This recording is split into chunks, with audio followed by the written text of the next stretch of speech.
Ce qui fait qu'on a transformé même nos habitudes alimentaires. Aujourd'hui, les Sénégalais pensent que c'est leur culture de manger du riz, alors que c'est une fabrication du colonialisme. Ce n'était pas notre culture du tout. C'est tout à fait récent que notre culture soit le riz. D'ailleurs, en passant, la lutte avec frappe aussi est une invention du colonialisme.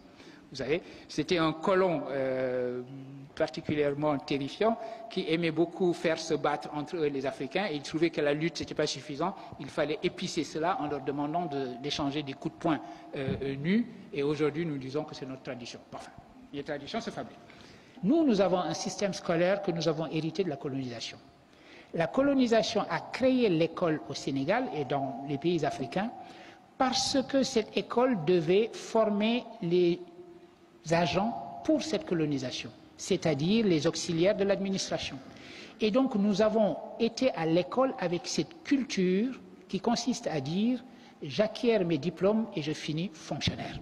Nous avons une mentalité de fonctionnaire. L'État va nous employer.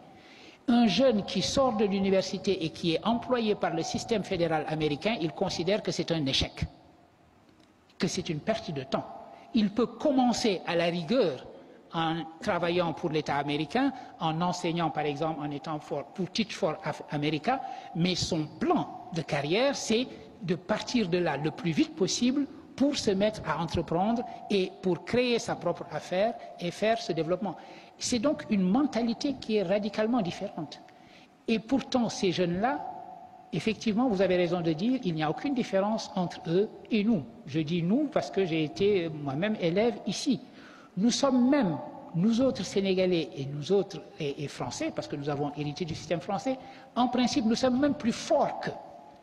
Notre système est tellement exigeant qu'à niveau égal, après le bac et dans les toutes premières années de l'université, nous sommes plus forts que les Américains. Mais très rapidement, ils deviennent infiniment plus forts que nous, précisément à cause de cet état d'esprit. Ça change radicalement.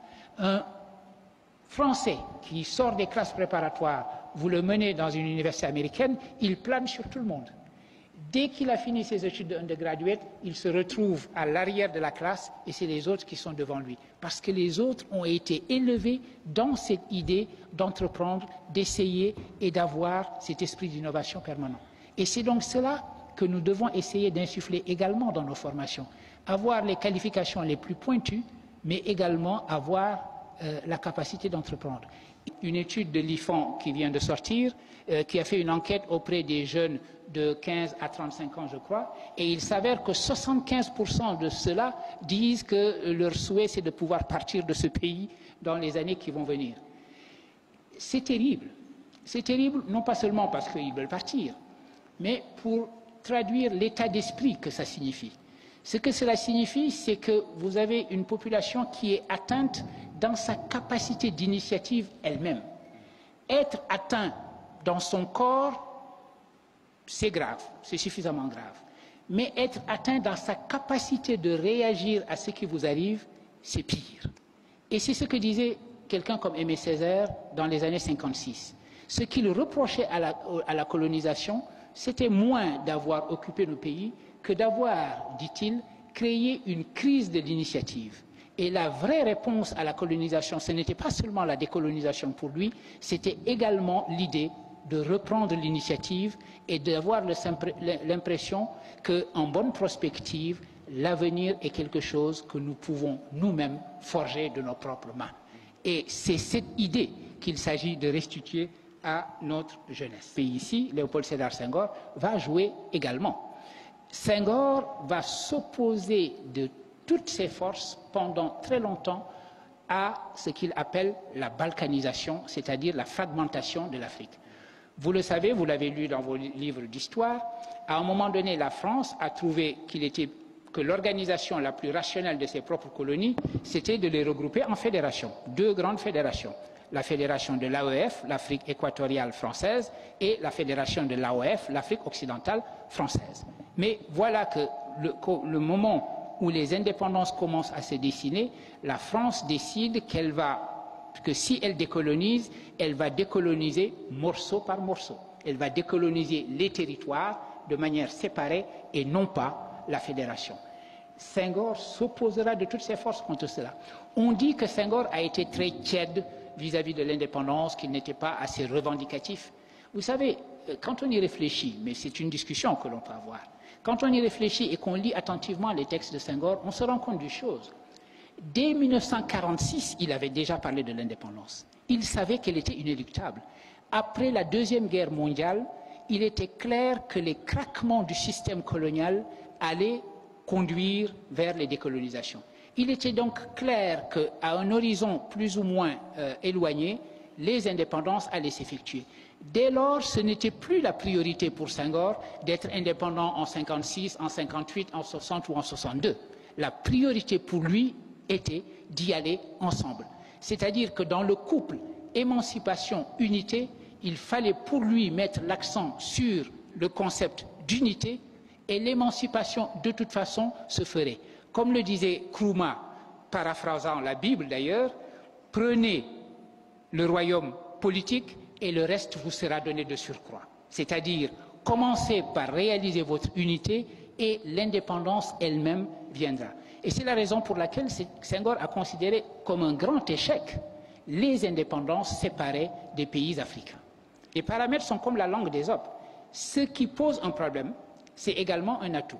Aujourd'hui, l'Afrique a un problème avec sa population, a un problème avec sa jeunesse. Ça veut dire que vous avez une jeunesse extrêmement importante et il faut lui trouver du travail et cela ne va pas de soi. Donc, vous pouvez considérer que cette jeunesse est un poids. Mais également, cette jeunesse est un atout extraordinaire si vous regardez la démographie, non plus seulement localement, mais sur le plan mondial. Et que vous vous dites que les gisements, les grands gisements de développement démographique et de développement de créativité et de développement d'une jeunesse entreprenante, etc., se trouvent en Afrique. Donc, nos problèmes sont également, d'une certaine façon, aussi nos solutions. Les germes de changement nous disent que les choses sont en train d'aller mieux. Les germes de changement et la projection nous disent que les choses vont aller en principe, de mieux en mieux. Mais en même temps, que tous les chiffres qui permettent de mesurer ce mieux, c'est-à-dire la croissance, etc., existent, en même temps, nous nous rendons compte que cette croissance ne se transforme pas en emploi.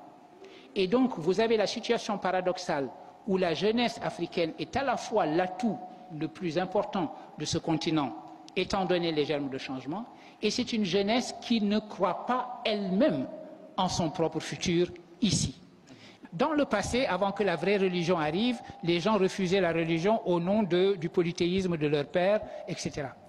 Mais si vous entendez cette phrase comme nous parlons de nous, aujourd'hui, de temps en temps, nous avons la tendance à transformer notre propre tradition en une espèce d'idole et de divinité, sans comprendre que cette tradition, elle nous appartient, elle est notre héritage, et qu'il nous appartient de lui donner signification par les actions que nous entreprenons aujourd'hui. C'est cette mondialisation aujourd'hui des connaissances, des intelligences, etc., il faudra compter avec. Et il n'y a aucune raison que l'Afrique soit en dehors de ce circuit. Donc il faut que vous sachiez que le brain drain, ça va encore continuer sur au moins une génération. Il arrivera un moment où cela va s'inverser, parce que c'est le cas en Chine et c'est le cas en Inde. En Chine et en Inde, les choses sont en train de s'inverser. Les étudiants sont en train de préférer faire leurs études à l'université de New Delhi. Ils ne vont aux États-Unis que quand ils ont raté le concours d'entrée à l'université de New Delhi, qui leur semble meilleur que la plupart des universités américaines aujourd'hui.